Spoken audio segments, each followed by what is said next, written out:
प्यारे बच्चों, आपकी परीक्षा में पूछा जाएगा कि कार्नला से क्या आशय है। कार्नला के समाप्त होने के बाद ब्रिटेन में खाद्य समस्या का समाधान कैसे हुआ। हाँ, ये प्रश्न आपकी परीक्षा में पूछा जा सकता है। तो आपको लिखना चाहिए कि भूस्वामियों के दबाव के कारण सरकार ने मक्के के आयात पर प्रतिबंध लगा दिया। वैसे कार्नला किसके बारे में कहा जा रहा है, तो ये मक्का के बारे में कहा जा रहा है। ठीक है, इस बात का विशेष ध्यान रखिएगा कि ये इसी के बारे में कहा जा रहा है। तो प्रतिबंध लगा दिया। इस कानून का सामान्यतः कार्नला के नाम से जाना जाता है। मक्के के समाप्त होने के बाद ब्रिटेन में खाद्य समस्या का समाधान निम्नलिखित रूपों से हुआ। पहली हेडिंग आपको डालना है कि खाद्य पदार्थों का पुनः आयात ना।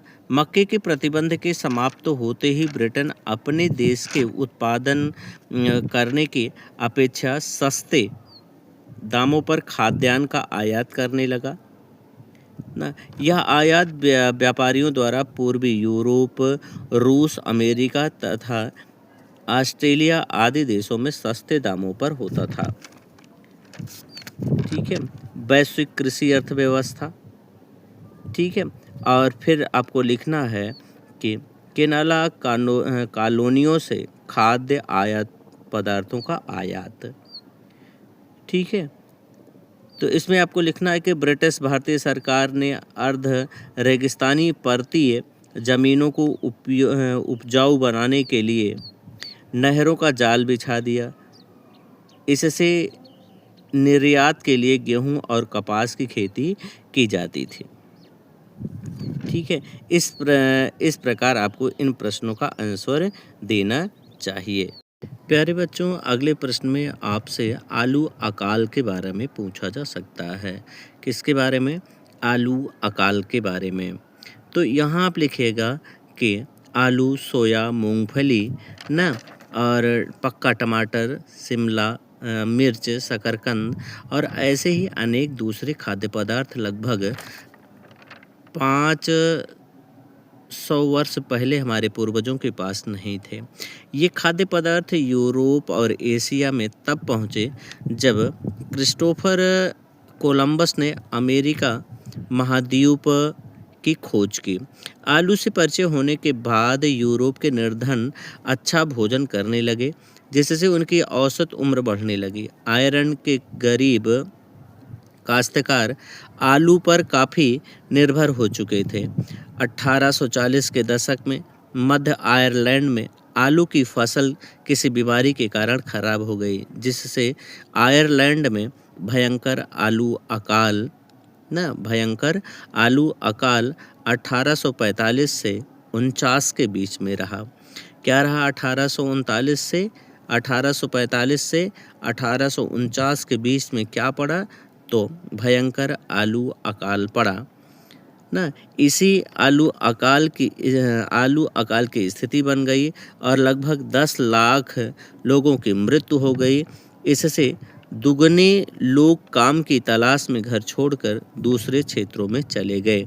इसे ही आलू अकाल के नाम से जाना गया है और इतिहास में विश्व प्रसिद्ध घटना के रूप में जानी जाती है, जिसमें आलू अकाल यदि कभी आपसे अलग से पूछा जाए तो आपको लिखना चाहिए 1845 ईस्वी से 1849 ईस्वी तक आलू अकाल का समय माना जाता है। बच्चों, अगला प्रश्न आपसे पूछा जा सकता है कि बहुराष्ट्रीय कंपनी किसे कहते हैं। तो आपको लिखना चाहिए ऐसी कंपनी जो एक से अधिक देशों में उत्पादन पर नियंत्रण अथवा स्वामित्व रखती है, बहुराष्ट्रीय कंपनी कहलाती है। इसके विस्तार के बारे में यदि कहा जाए तो इसका विस्तार आपको लिखना चाहिए कि बहुराष्ट्रीय कंपनियों का मुख्य उद्देश्य उत्पादन लागत में कमी तथा अधिक लाभ प्राप्त करना होता है।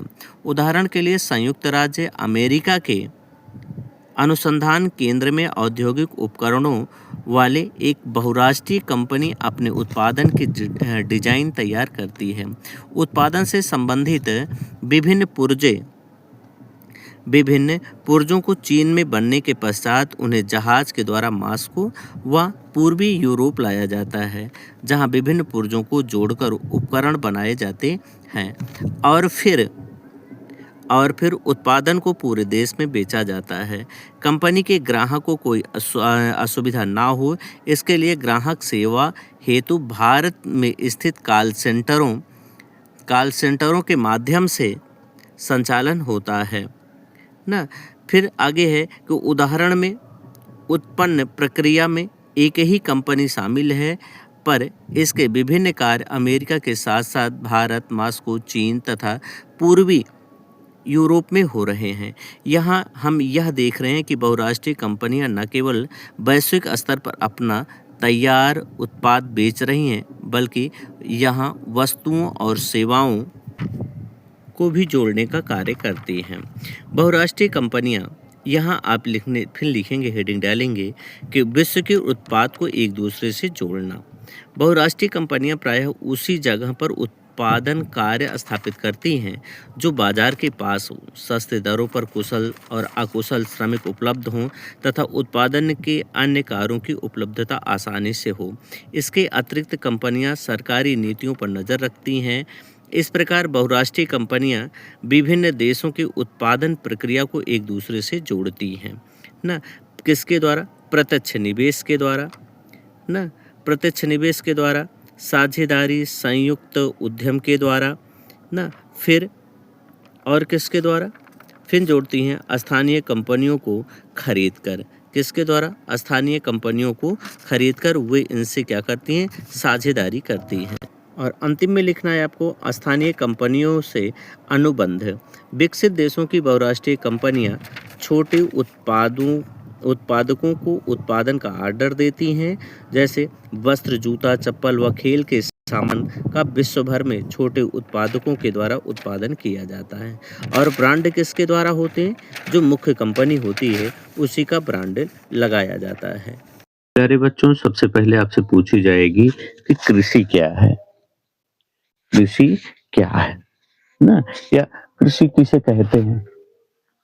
ठीक है, तो कृषि क्या है आपको लिखना चाहिए कि कृषि एक प्राथमिक क्रिया है। भारत की लगभग 2/3 जनसंख्या कृषि कार्यों में संलग्न है ना। और कृषि हमें खाद्यान्न उत्पादन, देखिए कृषि हमें खाद्यान्न उत्पादन के साथ साथ विभिन्न उद्योगों ना को कच्चा माल प्रदान करती है।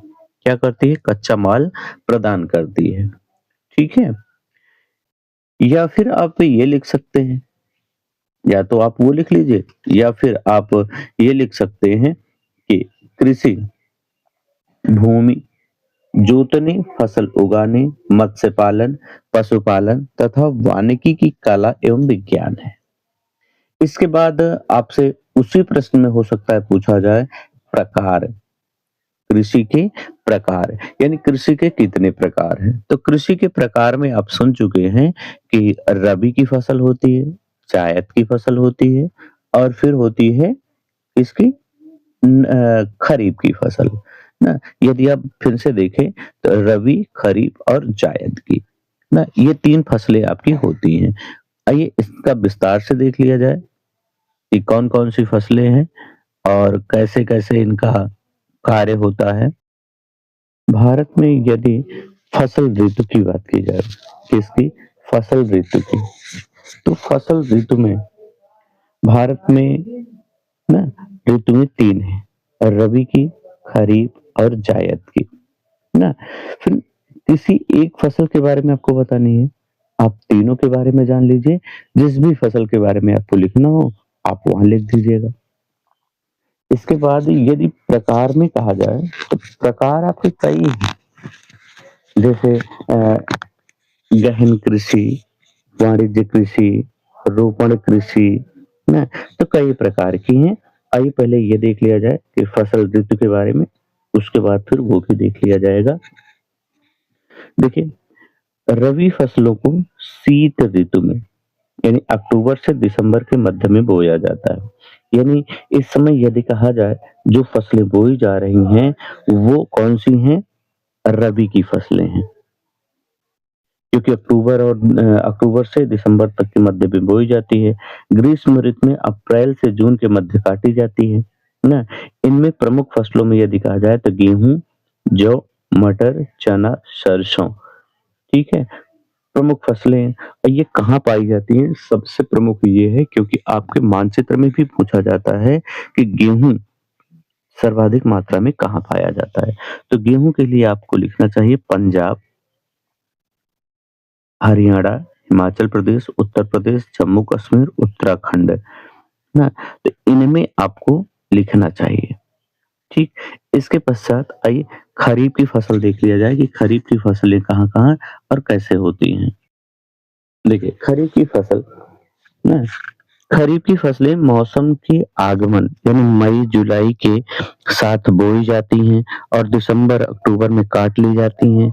इस ऋतु में बोई जाने वाली प्रमुख फसलों में चावल, मक्का, ज्वार, बाजरा, तुरई, मूंग, उड़द, कपास, जूट, मूंगफली, सोयाबीन आदि प्रमुखता से बोए जाते हैं। धान की खेती मुख्यतः पश्चिम बंगाल, उड़ीसा, असम, बिहार, उत्तर प्रदेश, ना आंध्र प्रदेश, केरल, तमिलनाडु, महाराष्ट्र, पंजाब और हरियाणा जैसे भागों में की जाती है। तो यह भी मानचित्र में आपसे पूछा जाता है किसके लिए? मुख्यतः चावल के लिए। चावल और दूसरा यदि कहा जाए तो कपास और जूट के लिए पूछा जाता है कि किन क्षेत्रों में ये सर्वाधिक मात्रा में पाया जाता है, मानचित्र पे दर्शाइए। तो मानचित्र पे दर्शाने के लिए भी आपके लिए यह महत्वपूर्ण है। वहीं यदि जायद की फसलों की बात की जाए तो ये रबी और खरीफ के बीच ग्रीष्म ऋतु यानी मई और जून में बोई जाती है। अ, फसल को जायद भी कहा जाता है। इस ऋतु की मुख्य फसलों में खीरा, खरबूजा, तरबूज और सब्जियां तथा चारा, गन्ना एक वर्ष में तैयार होने वाली फसल है। तो यानी जायद में जो बोई जाती है वो इन फसलों के अंतर्गत आती है। और अब आइए देख लिया जाए कि इसके प्रकार कितने हैं। सबसे ज़्यादा आपसे गहन कृषि के बारे में पूछा जाता है कि गहन कृषि क्या है? ना? तो गहन कृषि देखिए, कृषि भारत में गहन कृषि उन क्षेत्रों में उन क्षेत्रों में की जाती है जहाँ पर जनसंख्या का भूमि पर अत्यधिक दबाव होता है। यहाँ अत्यधिक मात्रा में उर्वरक और सिंचाई का प्रयोग किया जाता है। तो गहन कृषि आप विस्तार से पढ़ लीजिएगा। इसके बाद आती है आपकी वाणिज्य कृषि ना। वाणिज्य कृषि में पूछा जाता है कृषि से अच्छी आय प्राप्त करने के लिए आधुनिक तकनीकों का बड़े पैमाने पर उपयोग करना वाणिज्य कृषि कहलाती है ना। तो इसमें पैदावार के लिए अनेक कार्य किए जाते हैं। वहीं एक आपकी रोपण कृषि आती है। यह वाणिज्य कृषि का ही एक प्रकार है। रोपण कृषि विभिन्न कृषि आधारित उद्योगों के लिए कच्चे माल का उत्पादन करती है। इस प्रकार की खेती में केवल एक ही फसलों को बड़े पैमाने पर उगाया जाता है। इस प्रकार की खेती में अत्यधिक पूंजी और प्रवासी श्रमिकों की आवश्यकता होती है।